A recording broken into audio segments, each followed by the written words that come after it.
नेतागण महाराष्ट्र और तेलंगाना आज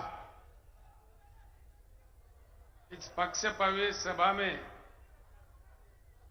आए हुए भाइयों, बहनों, पत्रकार मित्रों, मैं आप सभी को प्रणाम करता हूं।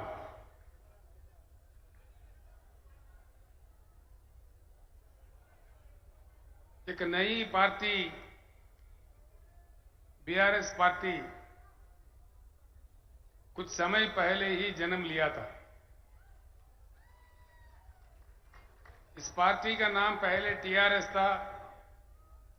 ये तेलंगाना राज्य तक सीमित था। देश के हालात समझने के बाद देश के विचारधारा को बदलने की आवश्यकता को समझने के बाद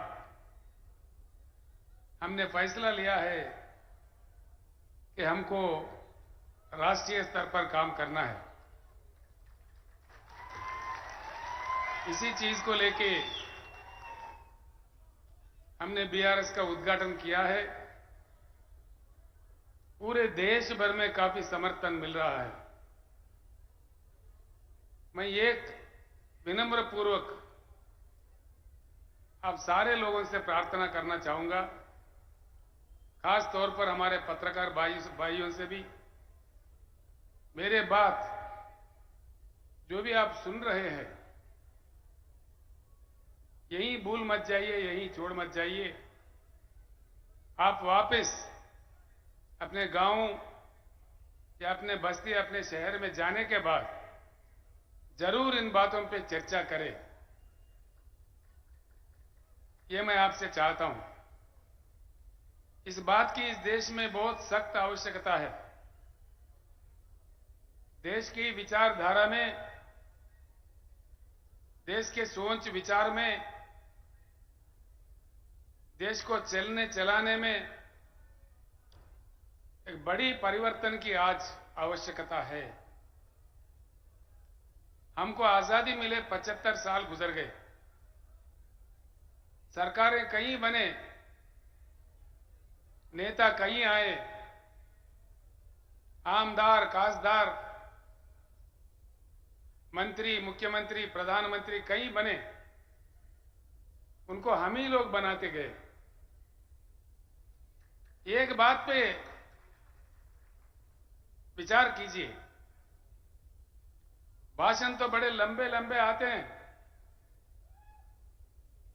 कई बातें सुनने को आते हैं।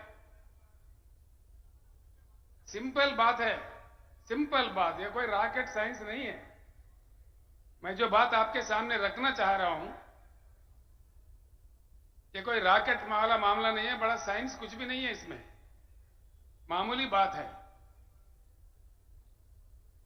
75 साल के आजादी के बाद इतने मुख्यमंत्री, इतने पार्टियां, इतने सरकारें, इतने प्रधानमंत्री बनने के बाद आज देश में ना पीने को पानी मिलता है, ना सिंचाई को पानी मिलता है, ना बिजली मिलता है। ये क्या दिया नहीं जा सकता? ये है, उसकी इन चीजों की उपलब्धि नहीं है। चक्कर क्या है, इस चीज को समझना है। हम समझ के भी ना समझ नहीं रहना चाहिए। एक बार समझ में आया तो एकजुट होना चाहिए। मेरा इतना ही बात है। आज के समय बड़ा दुख होता है,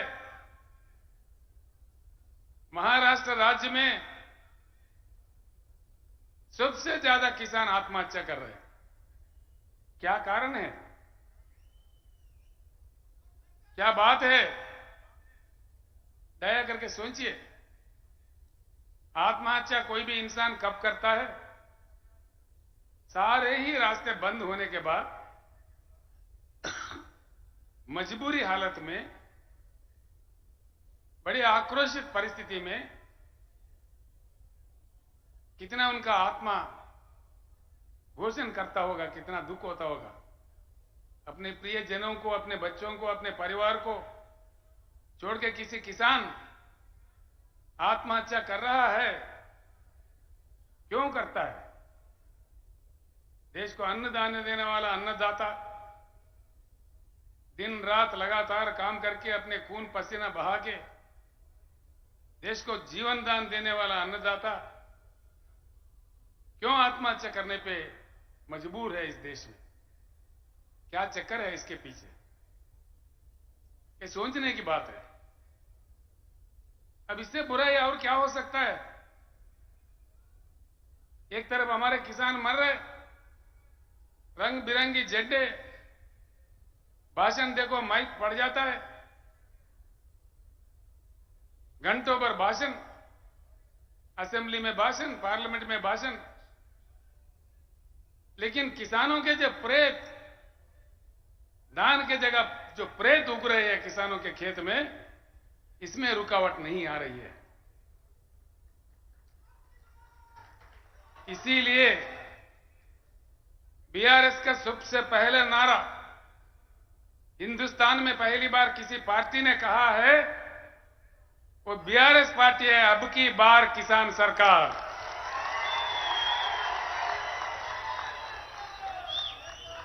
अब की बार,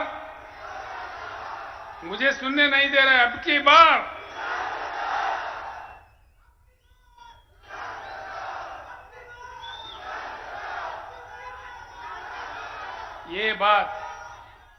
ये बात अगर हमारे किसान समझे, हमारे किसान अगर इस बात को समझे, धर्म के नाम पे, रंग बिरंगी झंडों के नाम पे, जाति के नाम पे, राजनीतिक पार्टियों के नाम पे बंटवारा नहीं होते हुए अगर हम एकत्रित हो, एकजुट हो, वज्रमूठ हो, ये कोई असंभव बात नहीं है। सिंपल बात है, इस देश में किसानों की संख्या 42% से ज्यादा है। 16 करोड़ हमारे किसान परिवार है, और उसमें मजदूर खेती, हमारे खेती पे काम करने वाले जो मजदूर भाई है, हमारे साथी है, वो दोनों अगर मिला दिए, हम 50% से आगे हैं। सरकार बनाने के लिए इससे ज्यादा ताकत नहीं चाहिए।